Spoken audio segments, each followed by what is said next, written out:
Today I'd like to show you how we determine the mass of a planet. So hopefully at some point in your life you have thought about how in the world do we know the mass of these different planets?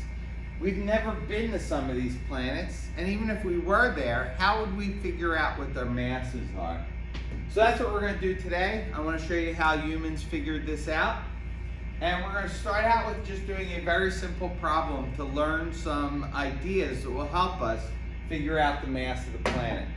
So we're going to start with a planet where we already know the mass. That is the planet Earth. Okay, and what we're going to do is we're going to try and figure out the force gravity and the acceleration of the satellite as it moves around the Earth. Our satellite is going to be at a radius of 10 million meters, and it's going to have a mass of 1,000 kilograms. So we start by finding the force gravity.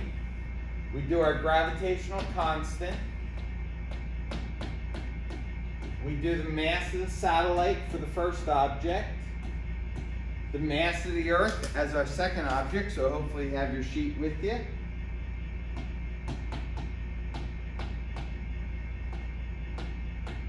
And then for the orbital radius, I already gave it to you, so you don't have to add the radius of the Earth to that. Just don't forget to square it. So take a moment, put all this in your calculator, and figure out the force of gravity on this satellite.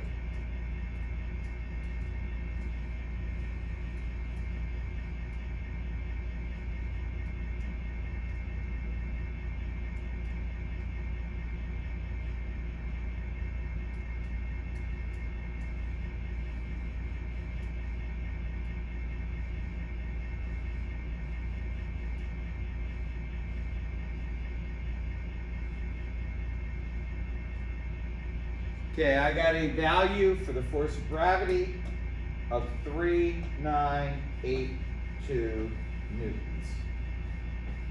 I'm now going to do Newton's second law. I'm going to take that force gravity and put it in for force net. I'm going to put the mass of the satellite, since that's the one that is accelerating, that's the one that's orbiting. I'm going to divide, and I get 3.982 meters per second per second. Okay, so how does this help us figure out the mass of the planet? It doesn't until we realize that if we had used a different satellite with a different mass, let's say we had a satellite that was twice as heavy, we would have gotten a force of gravity that was twice as big. We've gotten a force of gravity of 7,964 newtons. And then when we went over here and plugged it in for Newton's law, and we divided by the new mass of the satellite, we would have gotten an acceleration of 3.982. And what you can see is that the mass of the satellite does not affect the acceleration of the satellite as it orbits, which means it also will not affect the velocity of the satellite or the time that it takes to go around the planet.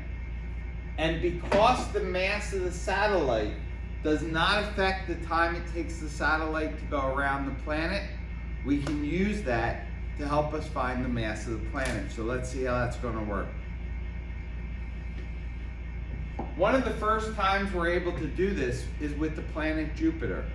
So around 1610, Galileo turned his telescope on Jupiter and saw that there were these things going around Jupiter.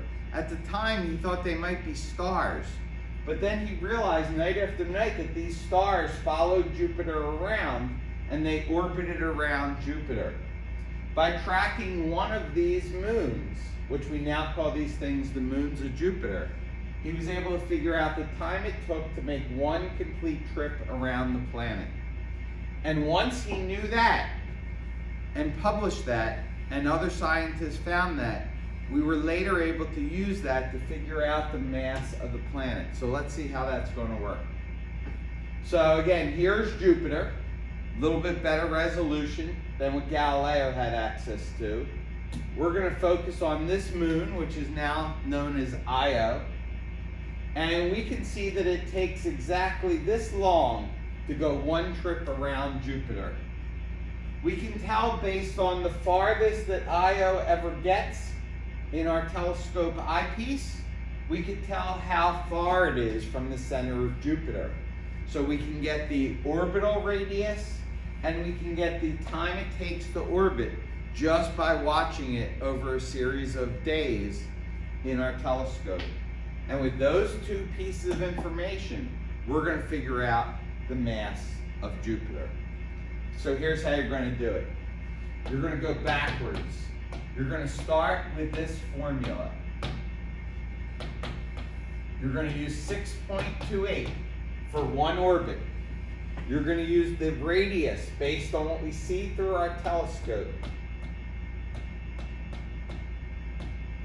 For time, you're going to take this days and you're going to turn it into seconds.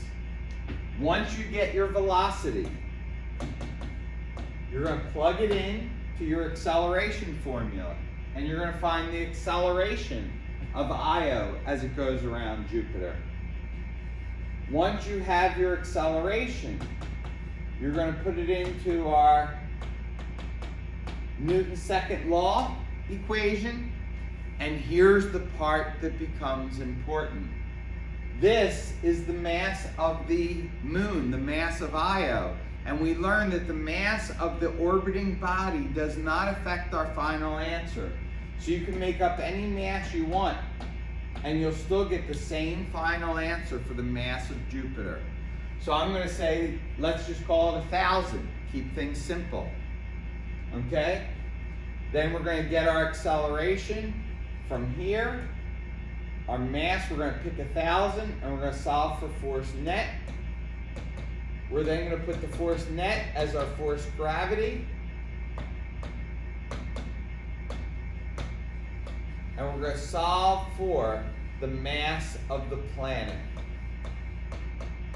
It's important to use the same mass that you used on Newton's laws for the mass of the satellite in your force gravity equation.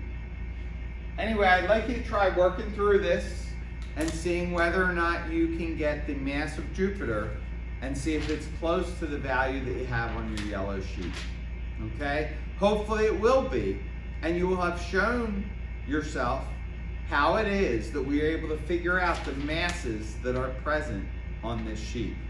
Again, we did it by observing a moon traveling around the planet, and just based on that observation, we can work backwards and figure out the mass of the planet. There is also a problem online that you can try. I want to let you know that the problem online will be for extra credit. If you don't have time to work it out, don't worry about it. Just make sure you work out the mass of Jupiter. All right, good luck.